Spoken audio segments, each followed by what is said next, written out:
le monde va bien? La santé? Les proches? Le mental? Amine, ma copine, à Tata... Tata? C'est qui Tata? Et Gaston, à leur mariage, en fond d'écran.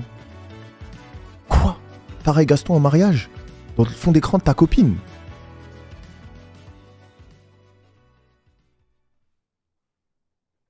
Petit épisode de Face au juge. Est-ce que tout le monde est prêt? Tout le monde est prêt dans la salle? On y va!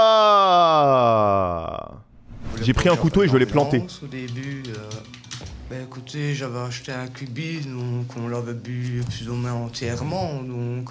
un cubi, ça fait quoi? 4 litres? 5 litres? C'est un 5 litres? Un 3 litres? Ça fait 3 litres, ça fait 4 bouteilles. 4 bouteilles, ça fait 24 verres. 24 verres! Mais il y a des voitures qui peuvent pas encaisser autant? Vous vous souvenez ce que je vous ai dit à propos du fait d'être pris pour un con, hein? Vous avez déclaré ceci. Il m'a tapé au visage, alors j'ai pété un plomb. J'ai déconné, je le reconnais. J'ai pris un couteau et j'ai planté. Lui, il réagit à Elle a planté son mari? Votre histoire de type qui se balade dans la nature, alors moi, j'y crois pas un instant, les policiers n'y croient pas, et je vous garantis qu'un juge n'y croira pas. Attendez, si je comprends bien, elle a donné une version au départ, et là, elle donne une version différente, elle veut protéger son mari. Est-ce que j'ai bien compris, ou j'ai mal compris, là? Oui, c'est ça, ok. Eh ben moi, vous savez, il y a une formule qui existe c'est du latin, ça s'appelle in vino veritas. On n'a pas la capacité mentale d'inventer un mensonge. Mais quand on a dégrisé dans une cellule et qu'on est entendu ce matin et qu'on se dit ouille ouille ouille, parce que au-delà de ce que vous avez déclaré aux policiers, on a quand même le couteau, hein. Il y a les traces de sang. Il y a encore le sang sur son jean. Parce que c'est monsieur qui vous frappe, vous frappez monsieur, ça y va gaiement, hein. Il y a un gros problème dans votre couple, hein, madame. Il est mort? Non, je pense pas, parce que dans Face au juge, il y a jamais des trucs jusqu'au point de meurtre. Enfin, je crois qu'on en a jamais vu, hein. Bon, c'est encore disputé, il m'a tapé sur la tête, il m'a encore mis des coups, et puis... Voilà, le bite fin. Ah voilà, vite dit la vérité. Je sais bien qu'il s'est retrouvé à terre, je lui ai mis un coup dans le bras, il me foutait des coups de pied. Il s'est retrouvé à terre. Est-ce que auprès de la justice, c'est considéré comme de la légitime défense? Ah bah si. Pourquoi vous avez essayé d'inventer cette histoire de deux hommes C'est qui a eu l'idée? C'est lui. De Zeb? Ouais, il voulait me protéger. Ah, de deux hommes. De deux hommes. Ouais, il voulait me protéger. Et il a eu cette idée quand? Là, ce matin, au cachot. Il m'a dit, j'ai pris sur moi, j'étais sorti dehors, tu diras ça. La prochaine fois sera dans le cœur, le coup de couteau, ou sera lui qui vous aura fait disparaître? On fait quoi? Ça, on va aller jusqu'où, en fait?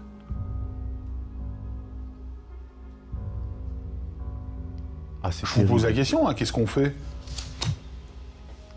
L'arrêt de l'alcool, c'est la solution. Ah! Et ça, je suis sûr qu'on vous l'a pas déjà proposé, tiens. Ouais, mais les gars, l'alcool, c'est ça... Ok, déjà, ils prennent 50 litres, mais ça se justifie pas de se tabasser dessus et de taper au visage et de mettre des coups de couteau. C'est quoi ces histoires-là? Ok, c'est de la D, l'alcool, mais... Mais de là à taper sa femme et tout, certains ont l'alcool mauvais. Après, je parle, mais j'ai aucune expérience, donc les gars, j'en ai vraiment jamais bu de ma vie, donc... Je vais vous refaire redescendre en bas avec les deux inspecteurs. Ça explique vraiment 80%, ok. Ce qu'on fait après. Genre, l'alcool, ça peut te transformer en une personne que t'es pas, du tout ou pas? Ah ouais, ok. Comme Lenny avec Genesis, quoi. Après Céline, c'est au tour de son mari de venir s'expliquer face au magistrat. Ce que j'ai expliqué, comme quand je prenais mon chien et tout ça, bah oui, je confirme cette version-là. Quand il va savoir qu'elle a poucave. Comment je suis arrangé avec le bleu que j'ai? Je vous confirme. Pouah. Par deux inconnus, vous m'avez dit? Ouais. Par deux inconnus. Masqués? Ouais, j'avais une capuche. Le mytho! Je peux le tendre le... En fait, elle a reçu des coups de votre part, et que suite à ça, elle a pris un couteau pour vous planter, tout ça, elle a inventé. J'imagine, quoi. Je suppose. Le fait qu'on retrouve du sang sur le couteau, qui est à l'intérieur, c'est aussi un hasard, quoi, j'imagine. Comment, quand j'ai été chercher le papier suite et tout... Ah, il ment pas comme Gaston. J'ai un trou, moi, de ce qui s'est passé, là. Vous voulez maintenir cette T'as des trous dans le corps, surtout, frérot. Je vais vous laisser une dernière chance de me raconter la vérité, parce que ça m'épuise de noter des bêtises. Épuise. J'ai pas envie de m'énerver, mais c'est vraiment des conneries. Je vous dis que j'ai un trou. Je vous crois pas, madame, elle a dit la vérité. Elle a expliqué ce qui s'était passé. Vous m'en croyez pas? Pourquoi je vous crois pas? Parce que madame, elle reconnaît vous avoir... Là, elle a changé de version, elle reconnaît parfaitement vous avoir donné des coups de couteau, elle était entendue. Bah, j'ai pas de souci. C'est sa version, comme vous l'avez dit. Il est trop yombe, il parle plus. Pas de souci. En ce qui me concerne, non plus. J'ai perdu mon boulot, j'ai tout perdu. Bah oui, monsieur, il fallait réfléchir avant. Il change de visage. Bah ouais, frérot, faut pas abuser de l'alcool. Ils seront jugés en juin prochain. Céline risque Oula. jusqu'à 5 ans de prison. Oula. Comme quoi, il n'y a rien de mieux que de dire la vérité. Hein. Il n'y a rien de mieux que de dire la vérité. Hein. Là, il s'est foutu dans une merde noire à cause de son mensonge. Encore plus. Vous finissez votre carrière et puis vous vous retrouvez avec madame au domicile conjugal plus souvent qu'auparavant, je présume. Et on était en plein Covid. Les gars, le Covid, je vous jure, j'ai entendu facile au moins 10 histoires. Le Covid, ça a fait séparer mais tellement de couples. Il y a tellement eu de divorces à cause du Covid. Je pense que le Covid, il a été extrême pour tout le monde, comme dans le bon, comme dans le mauvais. Le Covid, il a été extrême dans le bon pour certains, parce que pour certains, je pense que c'est peut-être parmi les meilleures périodes de leur vie, et pour d'autres, c'est peut-être parmi les pires moments qu'ils ont dû passer dans leur vie. Moi, ça m'a fait percer. Nos points de vue, si vous voulez, étaient profondément différents. Mon Quel époux... niveau ? S'il vous plaît. Point de vue à quel niveau ? Disons que mon épouse est devenue témoin de Jéhovah à 40 ans. Moi, je suis athée convaincu. Donc, les discussions sont devenues de plus en plus fréquentes. Il devait y avoir ces débats à la maison. Oh là là là là, j'aurais tellement aimé assister à ça. Ça devait être exceptionnel. Mon épouse me fait énormément de reproches sur les 45 ans que nous avons passé maritalement. Oui. Et inévitablement, de temps en temps, ces disputes vont plus loin que prévu. Le mot inévitablement, surtout si c'est de la violence conjugale, le mot inévitablement, il est quand même un peu douteux. Hein. Dire inévitablement, tu te mets déjà dans la merde, tu commences mal. Mon épouse avait pris l'habitude de piquer des crises d'hystérie dès que ça n'allait pas. J'ai voulu absolument éviter le scandale et ramener mon épouse à l'intérieur, ce qui a provoqué les marques présentes sur les photos. Attends, mais des marques, pour laisser des marques sur quelqu'un... L'épouse cherche finalement. Le retraité... C'est un scandale finalement. Chose que je crois que mon épouse cherche finalement. J'ai été amené à recevoir des antidépresseurs et des anxiolytiques. Oui. L'alcool ne fait pas bon ménage avec ce type de thérapie. Il faut que je supprime absolument les excès d'alcool. Mais le frérot, il arrive au tribunal... Il est juge, avocat, accusé, victime, procureur, juré. Il fait tout seul. Il fait son constat, ce qu'il a besoin, ce qu'il doit prendre comme peine. Mais il est malade, quoi. C'est Gaston. Le mec, il fait tous les rôles. Il est en staff admin, le poteau. Et monsieur, pour éviter le scandale, comme il nous le dit, dans le jardin, a saisi madame... par le cou pour la tirer vers l'intérieur du bâtiment. Par le cou, c'est bizarre là, c'est quoi cette dinguerie là? On appelé la police et vous connaissez. Les gars, attraper quelqu'un par le cou, j'ai jamais vu ça de ma vie, à part l'Undertaker quand il mettait des chokeslam, donc ça veut bien dire que c'est inquiétant. Elle multiplie les crises d'hystérie. Alors, actuellement, le terme hystérie est particulièrement connoté, et donc accuser une femme d'hystérie et quand même souvent le fait de ne pas se rendre compte de sa propre réaction, du fait d'être soi-même éventuellement l'instigateur du conflit dans le couple. On a un peu l'impression que monsieur estime que c'est un remède, 2 petites baffes et puis la personne va de nouveau aller mieux. J'estime que, dit-il, 4 fois en 45 ans, avec une folle pareille, eh bien ça va. Non, la phrase elle passe pas, je suis désolé, c'est une dinguerie de dire ça. En plus, franchement, quelle crédibilité t'as quand tu dis ça, tu t'empires ton cas. Par contre, les violences psychologiques semblent être monnaie courante, avec des phrases telles que « une paire de baffes, ça va pouvoir t'aider pour les crises d'hystérie »,« une bonne raclée, il n'y a que ça de vrai »,« comment est-ce qu'on va liquider cette saleté-là » Bref, j'en passe. Mais c'est un fou furieux.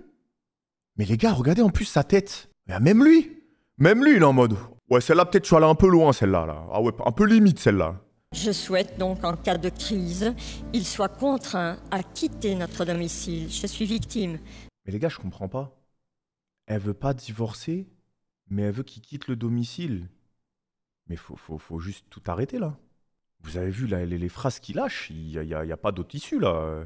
Je ne vais pas reprendre ce que je pourrais reprocher à mon épouse. Ce n'est peut-être pas vous aujourd'hui, monsieur. C'est ça que j'essaie vraiment de faire comprendre que monsieur le procureur du roi, je pense, a été très clair. C'est votre problématique qu'il faut prendre en question. Et j'accepte absolument les décisions que votre honneur prendra à mon égard. Je ne suis qu'un pauvre président. Les gars, je suis désolé, hein, mais ça se voit que le poteau, il est insipide. Hein. Ça se voit qu'il a, il a un caractère de merde et qu'il... C'est pas quelqu'un de bien. Je suis vraiment... Il est hautain, il est orgueilleux, il a beaucoup d'ego. Ça se sent juste à sa manière de parler, il n'y a pas besoin d'aller plus loin. Vous risquez de revenir non seulement ici, mais également un cran plus haut. En prison. Il faut faire attention. Tu vas aller en prison, poteau, tu mérites que ça. Qui est dans une complexité assez réelle, ne dégénère totalement. Bien. Le retraité a été reconnu coupable des faits, mais le juge a décidé de lui accorder une suspension probatoire du prononcé. Roger évite donc une condamnation, mais il doit suivre une thérapie pour lutter contre son addiction à l'alcool et une formation pour l'aider à gérer sa violence. C'était ouf. Il a blessé des policiers qui sont présents sur le banc des victimes. Quoi ? Bonjour monsieur. Bonjour madame. Ça va bien se passer ? Oui. Oui ? Bien. Il vient de passer 2 ans en prison, suivi de 5 mois de bracelet électronique. T'as passé 2 ans en prison, tu sors et tu vas voler un scooter. Prison de Nivelles pendant les 2 ans, j'ai su faire un travail sur moi-même, j'ai su apprendre plus à me connaître, plus à savoir me gérer, savoir parler, extérioriser. C'est Martin Terrier. Ça s'est bien passé pendant ça. C'est pas pour m'inventer, j'avais pas cette notion, vous comprenez, je sortais, j'avais mal aux pieds, je pouvais voler un scooter rien parce que j'avais mal aux pieds. Ah, il était dans GTA. Ce suivi psychologique qui est peut-être enfin mis en place, je ne sais pas s'il avait déjà été mis en place avant, et malgré tout ça, on a de nouveau ces réactions-là. On a sur vous un couteau à cran d'arrêt. C'est fini, mon pote. Ouais, j'aurais pu dire oui, pourquoi vous avez ce cran d'arrêt sur vous, ouais, pour manger une pomme dans un parc, me foutre de vous. Mais voilà, je dis la vérité, j'ai quand même fait des choses assez graves dans ma vie, contre des gens qui, on va dire, qui ne vont pas appeler la police. Je m'incrimine parce que je reconnais le fait que je pourrais m'en servir. Donc c'est pas bien, vous voyez. Mais j'ai pas envie de vous dire, oui, je vais manger un goûter dans un parc, je vais acheter un saucisson, vous prendre pour des cons. Vous voyez ce que je veux dire? Je préfère être honnête avec vous. J'ai toujours ce petit couteau sur moi. Mais malheureusement, des dossiers avec couteau, la justice en a souvent, et c'est souvent pas au tribunal correctionnel, c'est à la cour d'assises. Avec votre casier judiciaire, la première chose à faire, quand on a quelqu'un qui s'apprête à commettre une infraction, c'est... L'enfermer. Non. L'arrêter. C'est partir. Vous voyez quelqu'un s'apprête à faire une connerie, comme vous dites, vous changez de trottoir, vous partez, vous dites c'est bon. Moi j'ai suffisamment de problèmes sur le dos. C'est surréaliste pour commencer là. à essayer de raisonner un gars. Monsieur, vous n'êtes pas monsieur et madame tout le monde. Je sais. Vous êtes quelqu'un d'averti, de suraverti. La police arrive, je fais profil bas. Ben non. Mais j'ai pas niqué. La vérité, je l'avoue. Oui, mais vous avez J'ai pas niqué, j'ai tabassé un policier. 6 policiers qui doivent vous maîtriser tellement vous hurlez, vous avez la bave aux lèvres, t'es qu'une pute, tu vas voir si tu me mets en prison, ce qui va t'arriver, tu vas voir ce que je vais te faire, je vais tous vous niquer. Allez, qu'est-ce qui va nous sortir là? J'ai Gilles de la Tourette? Je sais pas expliquer. En fait, j'ai pris de cours, vous comprenez? Parce que moi, je suis quelqu'un, par exemple, je vais m'énerver, je vais savoir te dire, laisse-moi, allez, je suis là, t'inquiète, ne me touche pas. Mais c'est une fois qu'on met les mains sur moi, je deviens encore plus fou. J'ai une colère que j'en ai parce que mon père, il m'a dit, c'est des moments de colère, je voulais pas d'un deuxième fils. Pourquoi? Je pas fermer ma braillette. Non, je dis à ta mère, oui, tiens, et puis voilà, maintenant, il y a des problèmes. Je m'en sors plus, je veux pas toi. Quand ton père, il te dit ça, quand ta famille, elle te regarde avec un regard, que toi, t'es dans du vol, tu rentres dans un truc où... Vous voyez ce que je veux dire? Non, c'est pas possible, c'est fake, là, c'est Pierre Ninet. Il y a un truc, là, non? Mais je veux dire, si je frappe sur la policière, avec la colère que j'ai à ce moment-là, je serre les poings et que je lui mets des... Je lui casse le bras, madame. Vous voyez ce que je veux dire? J'aime bien quand on essaye de me rassurer. Les gars, je crois qu'on a affaire à Powhatan. Donc les dégâts... Je le reconnais et j'ai de la colère en moi. J'en ai. Mais j'arrive à la gérer. Je suis dehors et... Oui, parce que là... Genre là, ce qu'il a fait aux policiers, légit, il est en train d'expliquer à tout le monde dans la salle. C'est vraiment le minimum que j'aurais pu faire, là. Là, je me suis vraiment contenu. Ce que j'ai fait encore, vous avez de la chance. Je me suis retenu. Déjà, avec mon passé de baiser, là, tout ce que j'ai en tête, tout ce que j'ai dans le dos, j'ai accumulé tout ça. Ma haine, elle est viscérale. J'aurais pu tous vous éteindre. Mais crois qu'en fait, on a affaire à un Saiyan. Elle rappelle qu'une policière a été gravement blessée à la tête et à l'épaule. Wow. Elle demande 20 mois de prison. Il a fait une crise de panique, il s'est tombé dans le bureau de la procureure, il a commencé à convulser, il y a de la bave qui sortait, ils ont appelé le SAMU. Monsieur a fait une crise d'angoisse énorme à l'idée de retourner en prison. Enfermer les gens, est-ce que ça aide à soigner les difficultés? Ah franchement, je suis désolé, mais on s'en bat les couilles, hein. L'excuse elle pue la merde. Hein. L'avocate demande un sursis probatoire. Elle propose que son client... Ah, son avocate, c'est vraiment Alice de la cour. Hein. Les gars, tu te rends compte, ton avocate, pour te défendre, elle dit, les gars, s'il vous plaît, le mettez pas en prison. Quand il va en prison, il bave. Il bave. Il bave. Il peut pas aller en prison, sinon il va en foutre partout de la salive. Bon, franchement, je suis à sa place, je me lève, je dis, c'est bon, nique sa mère, j'y vais. Mettez-moi perpète, c'est beau. Moi, il y a plein de moments aussi où parfois j'ai envie de sortir de mes gonds. Est-ce que, j'ai un moment, je passe au-dessus du truc et que je commence à cogner? On va pas s'en sortir, hein? Ça serait marrant à voir. Oui, ce serait marrant à voir. Peut-être pour ça que les caméras sont là. On attend impatiemment que le tribunal s'énerve. Eh mais... Bien. Pour ces faits, le jeune homme a été... les victimes, ils peuvent dire non pour la caméra ou pas? Condamné à 2 ans de prison et 240 € d'amende avec un sursis probatoire de 5 ans. Eh ben... Le dernier, il était... Enfin, en vrai, tous, hein. C'était sale, en vrai, hein, putain. T'as pas compris, mais les gars, je fais exprès de faire un raccourci en disant que l'avocate, elle dit juste qu'il bave. Je sais très bien que c'est pas ça qu'elle dit, qu'il est traumatisé de la prison parce qu'il en a fait, machin. Oh là là là là! Et premier degré, on n'en peut plus, là! Oh! Les gars, bon petit tribunal, bon petit... C'était cool. C'était cool.